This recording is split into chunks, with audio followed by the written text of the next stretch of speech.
Dr. Ian here from Lakeview Dental, and today I want to talk about the questions you need answered before deciding on going ahead with any orthodontic, or in our case, dental orthopedic or forward orthopedic treatment. And I'm just going to try and go through some of these questions. So kind of in my list there's 5 questions that you probably want to get answered. And number 1 is what is the reason for my teeth to have grown crooked in the first place? And there's 2 schools of thought on that. And the normal reason is either that you've got mum's mouth and dad's teeth and it just doesn't fit together. So it's kind of put down to a genetic reason. And then your mouth is just not big enough. And this may be true in some cases, but very few of those cases. It is important to note that a very small proportion of the malocclusions are related to your genetics. And most reasons are because of environmental. In other words, the things we do and the way we live has an impact on how our genes express themselves. And that doesn't mean the gene is bad or good, but it's just not being, just doesn't come to fruition. It just doesn't go to its potential because the environment has an effect on it. The significance of this is that if you don't get to your genetic potential, then that will have an impact on the way we function and the way we're shaped and on health problems as well. So the other effect it has, if we don't address the problem in the first place, why the crooked teeth has happened in the first place, and we don't eliminate that problem, then it's bound to reoccur. And as a matter of fact, most orthodontic cases relapse to a large extent, mostly because the genetic model is being used, not the functional model. By that I mean that if you function properly, your teeth will be in equilibrium and balance, and it should be stable. Okay, so the other question is,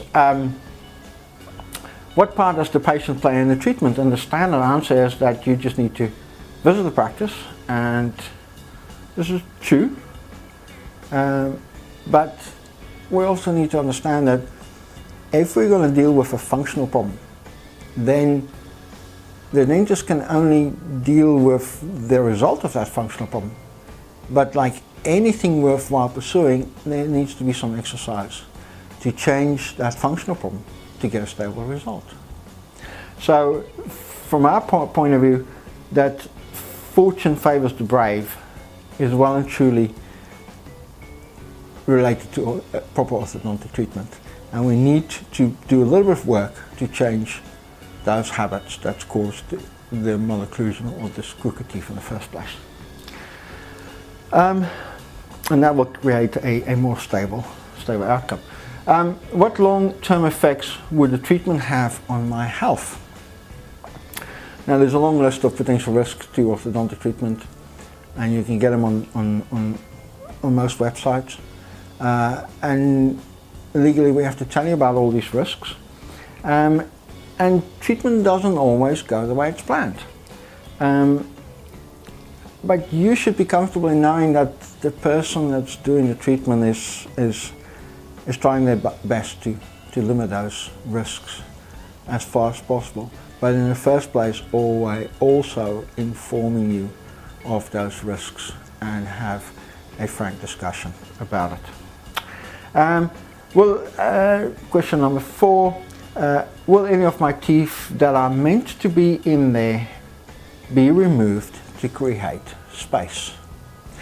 Now, I would probably argue the mention of creating space by taking teeth out, because the reducing the need of space is not the creation of space. So from a genetic point of view, if we accept that teeth are just too big for the mouth, then it kind of makes sense to take it out. If you believe in a genetic point of view that genetics cause malocclusion.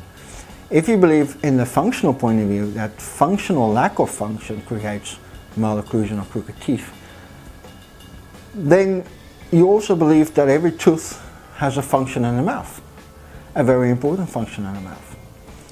And if we can keep those teeth and actually have them all in the mouth, then that may have a much bigger effect on the general health and balance of that mouth.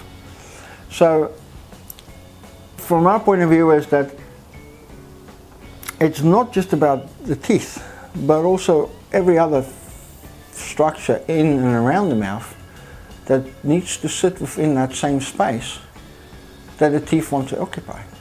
And if you believe that the teeth should be there, then the structure should be in there as well.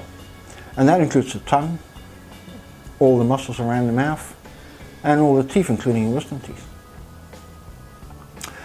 With that, there's an effect on things like airway, head posture, nasal breathing. And if we just take these out, there's a deleterious effect on the facial structure that could have a long-term effect in the future. So that's question number 4. And then that leads us kind of nicely into question number 5, and that is, what is the effect of the treatment on my airway? And in some cases, there will be no effect. And in some cases, it will make it worse. And that's definitely where we don't want to go. And that's mostly in retraction cases, in cases where the teeth are pushed back. As a functional dentist, we try and not do that. As a matter of fact, that's probably the last thing we want to do.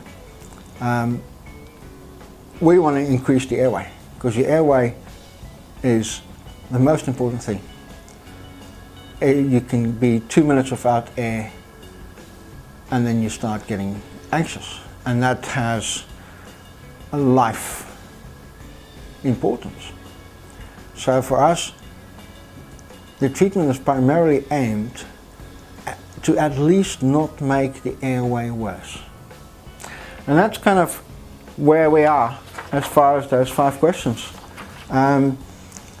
And please feel free to ask that of any practitioner that is going to, before you start going on orthopedic or orthodontic treatment. Thank you for listening.